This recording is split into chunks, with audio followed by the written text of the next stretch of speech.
थेट जाऊयात साताऱ्यामध्ये संमेलनाध्यक्ष समारोपीय भाषणात बोलतायत आणि म्हणाले मला 1-2 एकर जागा पाहिजे। मग श्रीनिवास पाटील म्हणाले अरे विश्वास लेखक आहे, लेखक तू ते पण लेखक मृत्युंजयकार कुठली पाहिजे ती त्यांना 2 एकर जागा शोधून दे। आता पुण्यात 2 एकर जागा कुठे मिळणार, पण तरीही आम्ही शोधली। आता जो कात्रजचा चौक आहे तिथं मोठा दर्या जमा होतो सकाळ संध्याकाळ। 86-87 मध्ये कुत्रं फिरकत नव्हतं तिथे। तिथून पुढे कोंडव्याकडे आणि बोबदेव घाटाकडे जाणारा जो रस्ता आहे तिथं बैलगाडी सुद्धा जात नव्हती।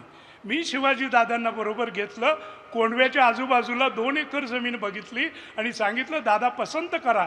श्रीनिवास पाटील आणि आम्ही सगळे म्हणत होतो तुम्ही ही जमीन घेऊन टाका। दादा मोठे कवी म्हणायचे, ते म्हणाले नाही रे विश्वास, जिथे झऱ्याचा वास येतो, जिथे पाखरांचा वास येतो अशी एक निसर्गरम्य जागा मला पाहिजे। होता होता काय झालं, आम्हा सर्वांच्या बदल्या झाला आणि शिवाजीरावांना ती काही जागा मिळाली नाही। पण शिवाजीराव व्यवहारी असते तर त्या 2 एकराची किंमत आज कमीत कमी 700 कोटी झाली असती, पण त्यांनी पैशाकडे पाहिलं नाही। संभाजी महाराज कळले पाहिजेत, शिवाजी महाराज कळले पाहिजेत। वसंतदादा मुख्यमंत्री असताना पहिल्यांदा आम्ही लिहायला लागलो। मी मंत्रालय ते बघितलंय, गावाबाहेरच्या देवालयासारखं मंत्रालय होतं। मंत्रालयात कधीही कुणीही केव्हाही गेला तर कुणाला कोण अडवत नव्हतं। यशवंतराव चव्हाणांच्या पाया पदस्पर्श करण्याचं भाग्य मला मिळालं। पवार साहेब यांनी बऱ्याच वेळेला मला मार्गदर्शन केलं।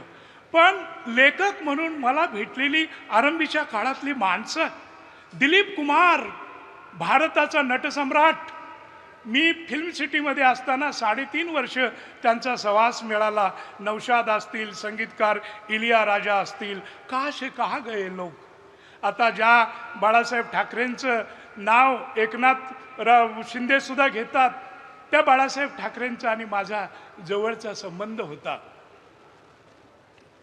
लेखक म्हणून घडण्यात मला त्यांचीही मदत मिळाली।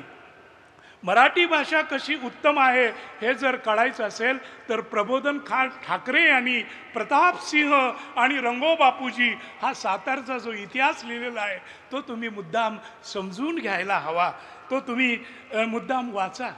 मी जेव्हा संभाजी कादंबरी लिहित होतो त्यावेळेला जंजिऱ्याचं प्रकरण लिहिताना मला फक्त 1.5 ओळ मिळाली। काय तर कोंडाजी फर्जंदाने त्या जंजिऱ्यावर हमला केला आणि तो एका बांदीच्या प्रेमात पडला।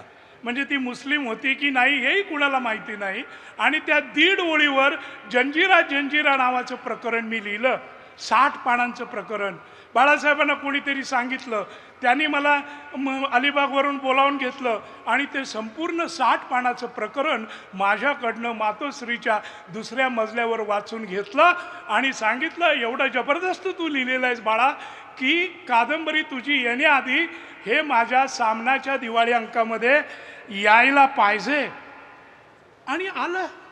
ही माणसं एवढी मोठ्या मनाची होती।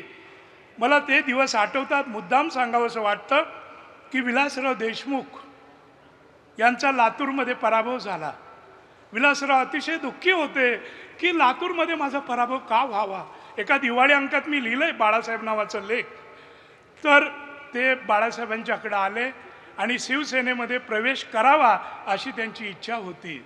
पण बाळासाहेब म्हणाले अहो विलासराव तुमच्यासारखा तरुण नेता माझ्याकडे येतो आहे काही स्वप्न घेऊन, पण उद्या आमचं राज्य आलं तर मुख्यमंत्री पदासाठी आमच्याकडे आधीच लाईन लागलेली आहे।